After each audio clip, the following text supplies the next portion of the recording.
कहते हैं कुछ कहानियां गलत और सही के बीच की पहचान मिटा देती हैं, बुराई और अच्छाई के बीच का फर्क खत्म कर देती हैं। कहानियां जो अपने होने पर ही सवाल खड़ा कर देती हैं। और ऐसी कहानियों के लिए फॉलो कीजिए मेरे पॉडकास्ट को, क्योंकि इस दुनिया में सब कुछ नश्वर है, कुछ बचेगा तो वो बस कहानियां।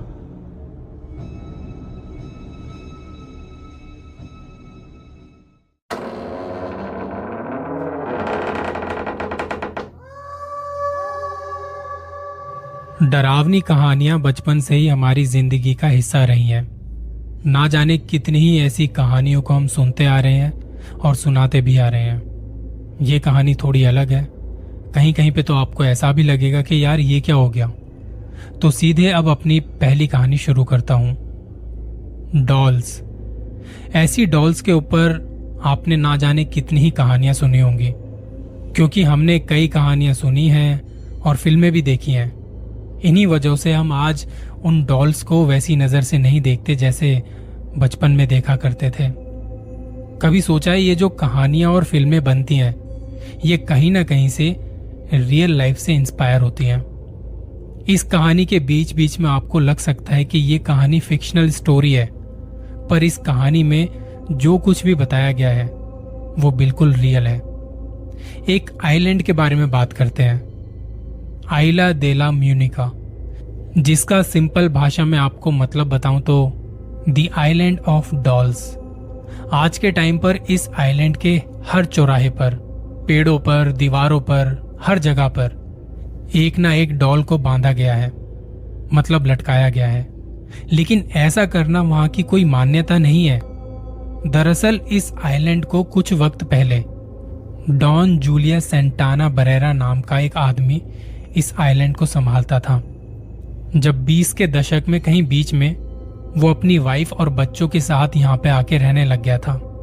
आप कह सकते हो कि वो इस आइलैंड का केयर टेकर था। और एक दिन ऐसा ही होता है, जब बरेरा यहाँ के पेड़ों की कुछ छटाई कर रहा था, तब वो देखता है कि इस आइलैंड के किनारे की तरफ वहां से एक लड़की की लाश तैरती हुई इस आइलैंड की तरफ आ रही है। वो फटाफट से अपना काम छोड़ के उस लड़की की तरफ जाता है और उसकी लाश के पास पहुंच के रियलाइज करता है कि वो डूब के मर चुकी है और उसकी लाश कहीं से तैरती हुई किनारे तक आ गई। वो लड़की कौन थी, कहां से आई थी, उसके पेरेंट्स, उसके घर के बारे में आज तक किसी को कुछ पता नहीं चल पाया, क्योंकि बरेरा के रिपोर्ट करने के बावजूद किसी ने नहीं कहा था कि उनके घर से या आस पड़ोस से कोई बच्चा लापता हुआ है। अब जब बरेरा को कहीं से कोई इन्फॉर्मेशन नहीं मिली, तो उस लड़की की लाश को बड़ी ही इज्जत के साथ दफना देता है इसी आइलैंड के किनारे पर। इसके बाद जब वो अपने काम पर निकलता है, तो उसे एक और चीज रियलाइज होती है कि इस आइलैंड के बीच से एक नदी गुजरती है, जिसमें एक डॉल बहती हुई उसकी तरफ आ रही है। बरेरा को पहली नजर में लगा कि शायद वो डॉल उसी बच्ची की हो सकती है जिसको वो अभी अभी दफना के आया है।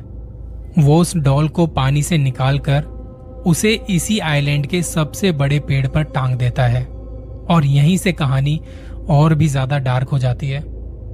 उस डॉल को वहां टांगने के बाद बरेरा के बिहेवियर में बदलाव आने लगते हैं। जब उसने पहली डॉल को वहां लटकाया था, वो लगभग 25 साल का था और उसके अगले 50 सालों तक, जब वो 75-76 साल का हो चुका था, तब उसने डॉल्स को जमा करके लटकाना शुरू कर दिया। जहां से भी उसे कोई डॉल मिल जाए, चाहे सही सलामत या उसके हाथ या उसके पैर, वो उन्हें ढूंढ ढूंढ के लटकाया करता था। जहां से भी कुछ नजर आ जाता, वो उठा के ले जाता। 50 सालों में उसे ना जाने कितनी ही डॉल्स मिली और उनके बॉडी पार्ट्स भी मिले, जिनके वो कपड़े निकाल के वहां दीवारों पर या चौराहों पर, पेड़ों पर टांग दिया करता था। उसके लिए ऐसा कोई नियम नहीं था कि वो पूरी डॉल मिलेगी तो ही उसे लटकाएगा।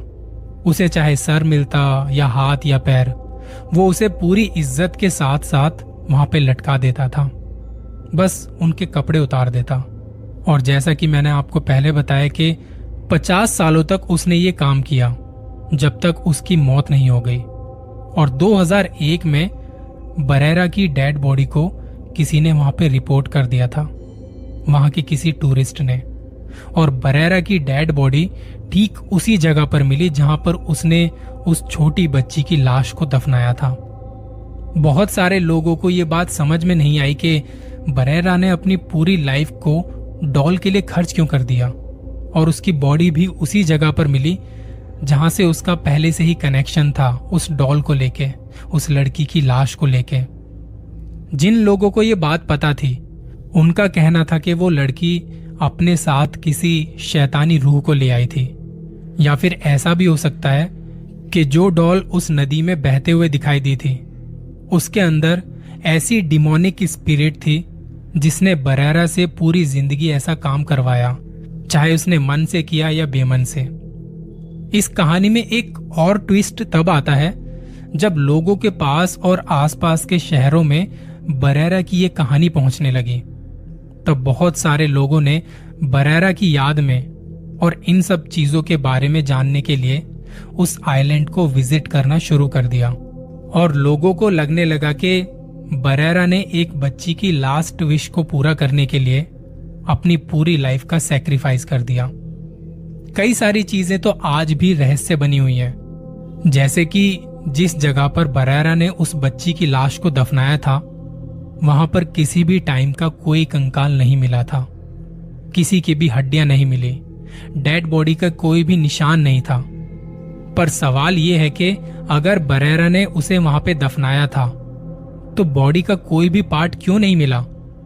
इसके बाद जितने भी लोग यहाँ पे आए गए, खासकर रात के टाइम पर, उन्होंने ये चीजें नोटिस की कि उस आइलैंड में जितनी भी डॉल्स टंगी हुई हैं वो आपस में एक दूसरे के साथ किसी अजीब सी आवाज में बातें कर रही होती थी, जैसे विस्पर करती हैं, जैसे कि लड़कियों का ग्रुप है और वो आपस में खुसर पुसर कर रही हैं। शरीर के ऊपर के हिस्से को हिलाती रहती थी, यहां वहां देखती थी और क्रीपी स्माइल भी करती थी, और यहां तक कि अपनी आंखों को भी घुमाती थी जैसे कोई जिंदा इंसान हो। लोगों ने रात के टाइम पर तो इस आइलैंड पर जाना एकदम से बंद कर दिया था, क्योंकि वहां की एनर्जी उनसे सही नहीं जाती थी। उन्हें ऐसा लगता था जैसे आज भी वो लड़की और बरेरा वहीं पे मौजूद है। कुछ लोगों ने तो ये भी कहा है कि उन्होंने बरेरा की स्पिरिट को देखा है, जो उस छोटी बच्ची का हाथ पकड़े हुए वहां खड़ा था और अक्सर यहां वहां घूमता दिखाई देता है। लेकिन कितनी बातें सच हैं कितनी नहीं, ये तो शायद वहां जाकर ही पता चले। आज के टाइम पर ये आइलैंड डॉल से भर चुका है, और कुछ लोगों ने तो ये भी कहा है कि जितनी भी डॉल्स यहाँ हैं वो जिंदा हैं, बरेरा और उस छोटी बच्ची की स्पिरिट के साथ साथ। और अब आज की दूसरी कहानी, एक ऐसे लड़के की कहानी जिसने ना जाने कितने ही कॉर्पोरेट्स में जॉब की है। महेश नाम है इनका और ये गुड़गांव से हैं। इस कहानी को थोड़ा शॉर्ट रखेंगे। महेश का कहना है कि उसे सपने बहुत आते हैं, जिसमें से एक सपना ऐसा है जो उसे कॉलेज टाइम पर आना शुरू हुआ था और आज तक रह रह के उसके बारे में वो सोचता रहता है। महेश जब कॉलेज में था तब उसके कॉलेज में प्लेसमेंट्स हो रहे थे। उसे भी एक बढ़िया सी नौकरी करनी थी किसी अच्छी सी कंपनी में। वो देखना चाहता था कि कॉर्पोरेट्स क्या होते हैं, ऊंची ऊंची बिल्डिंग्स कैसी होती हैं, वहां कैसे लोग होते हैं, वगैरह वगैरह। महेश ने बताया कि एक रात जब वो गुड़गांव से घर आ रहा था, वहां की ऊंची ऊंची बिल्डिंगों को देख रहा था कि काश मेरी भी नौकरी कभी ऐसे किसी कॉर्पोरेट ऑफिस में लगे। वो घर आता है, रात को खा पी के सो जाता है। आधी रात के वक्त उसका दम घुटने लगता है। उस वक्त वो नींद में था। उसका छोटा भाई देखता है कि भाई को क्या हो गया। उसने तभी अपने भाई को हिलाया और वो घबरा कर उठ गया। छोटा भाई पूछता है कि क्या हुआ। महेश बताता है कि कोई बुरा सपना देखा था। ऐसा लग रहा था कि जैसे किसी बिल्डिंग के 13th फ्लोर पर लिफ्ट से जा रहा हूं और बीच में वो लिफ्ट रुक गई। मैं फंस गया उसमें, जहां मेरे सिवा कोई नहीं था। मुझे अंधेरे में बहुत अजीब सी आवाजें भी आ रही थी। इस बात के थोड़े दिनों बाद महेश की गुड़गांव में एक जॉब लगी। काफी ऊंची सी बिल्डिंग थी वो। महेश हमेशा सीढ़ियों से जाता था, लिफ्ट का इस्तेमाल नहीं करता था वो। थोड़े दिन तो वहां बढ़िया से निकल गए और एक दिन फिर से उसे वही सपना आया कि वो लिफ्ट में फंस गया है। ऐसा कई दिनों तक चला, जब उसे सपने आते रहे। वो उन्हें इग्नोर करता रहा और थोड़े दिनों में वो सपने आने भी बंद हो गए। इस बात को लेके महेश खुश था, बहुत खुश। एक दिन वो ऑफिस में लंच के बाद थोड़ा कहीं बाहर घूमने निकला था और तभी मैनेजर का कॉल आता है कि जल्दी से आ जा, अर्जेंट है, मैं एक जूम मीटिंग में हूं। महेश जल्दी के चक्कर में लिफ्ट ले लेता है। उसे जाना था 7th फ्लोर पे और बीच में ही एक झटका सा लगता है, लिफ्ट रुक जाती है। महेश को लगा कि ठीक है, अभी शुरू हो जाएगी। वो पैनिक नहीं हुआ इस बात से, वो घबराया नहीं। 2-3 मिनट बाद वहां की लाइट्स फ्लिकर करने लगी, वो जल बुझने लगी और फिर महेश को अपना वो सपना याद आने लगा। उसने तभी इमरजेंसी बटन को दबाया, पर कुछ नहीं हुआ। वहां से कोई आवाज नहीं आई। मैं लिफ्ट में बिल्कुल अकेला था, बिल्कुल अकेला। उसने वहां लगा फोन का रिसीवर कानों पे लगाया, पर वो भी काम नहीं कर रहा था। तकरीबन 10 मिनट तक मुझे समझ नहीं आया कि मैं क्या करूं। लाइट जा चुकी थी और मैं बिल्कुल ब्लैंक था। मैंने अपना मोबाइल निकाला और मेरे लिए एक अच्छी बात यह थी कि फोन में नेटवर्क रुक रुक के आ रहे थे।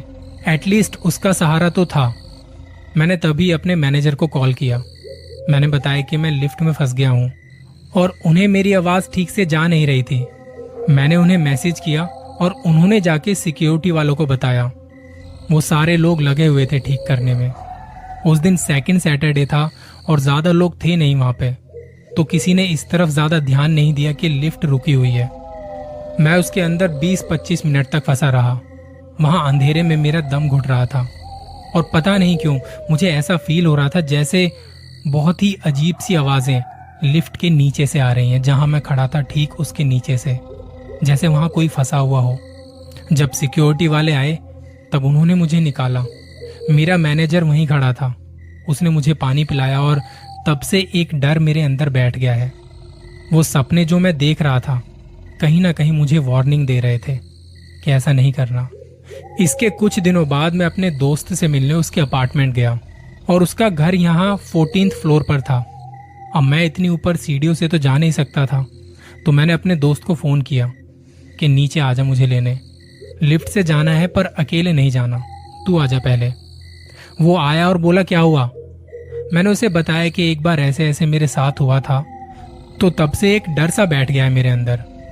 हम लिफ्ट में चढ़े और ऊपर जाते जाते 13th फ्लोर पर आके लिफ्ट एकदम से रुक गई और मेरे अंदर फिर से वही सब बातें दिमाग में घूमने लगी। मैं खड़े खड़े कांप रहा था, मुझे पसीने आ रहे थे और वो बेवकूफ लिफ्ट को खोलने लगा। थोड़ी मेहनत करने के बाद लिफ्ट खोल भी दी और उसमें से वो निकल गया और उसने मुझे भी खींच लिया। उस दिन के बाद मैं जब भी उससे मिलने गया, 3-4 बार गया था, तब मैं लिफ्ट से नहीं सीढ़ियों से रुक रुक के गया था। मुझे नहीं लेनी थी लिफ्ट। अभी रिसेंटली कुछ महीनों पहले मेरी वाइफ को हॉस्पिटल लेके जाना पड़ा। उसे जो डॉक्टर देख रहे थे वो बैठे थे 5th फ्लोर पे। मेरी वाइफ की तबीयत ठीक नहीं थी। अब मैं उसे तो नहीं बोल सकता था कि सीढ़ियों से चलते हैं, वरना तो मैं हमेशा सीढ़ियां ही लेता हूं। अब मैंने अपनी वाइफ को ज्यादा परेशान ना करते हुए लिफ्ट का बटन दबाया और लिफ्ट आई। हम उसमें चढ़े और 4th फ्लोर पर आके लिफ्ट अचानक से रुक गई। मेरे पीछे एक नर्स खड़ी थी। वो एकदम से बोली, फंस गए, और उसकी आवाज सुन के मैं और भी ज्यादा डर गया। 2-3 मिनट बाद लिफ्ट खुली और मैं फटाफट वहां से निकला और डॉक्टर के पास गए हम। उन्होंने चेकअप किया और मेरी वाइफ को एडमिट कर लिया। शाम के वक्त मेरी सासू माँ आई, उन्हें लेने में नीचे गया। मम्मी की एज 75 साल के आसपास है और वो इतनी सीढ़ियां नहीं चढ़ सकती थी। मैंने उन्हें 3-4 लोगों के साथ लिफ्ट में चढ़ा दिया और खुद सीढ़ियों से ऊपर जाने लगा। मैंने बोला, माँ आप चलो, मैं आता हूँ। वो दिन है और आज का दिन है। मैं लिफ्ट से जाने के बारे में सोच के ही कांप जाता हूँ। पता नहीं मेरी लाइफ में ये कब तक चलेगा। कोई साथ होता तो भी डर जाता कि क्या हुआ, और अकेले में तो जो मैंने आवाजें सुनी थी वो मैं आप लोगों को बता भी नहीं सकता। क्या सच में सपने कुछ कहते हैं? क्या वो बताते हैं आपके आने वाले कल के बारे में? मैं आज भी किसी लिफ्ट को देख के डर जाता हूँ। कितनी बार कोशिश की पर लिफ्ट नहीं चढ़ पाता।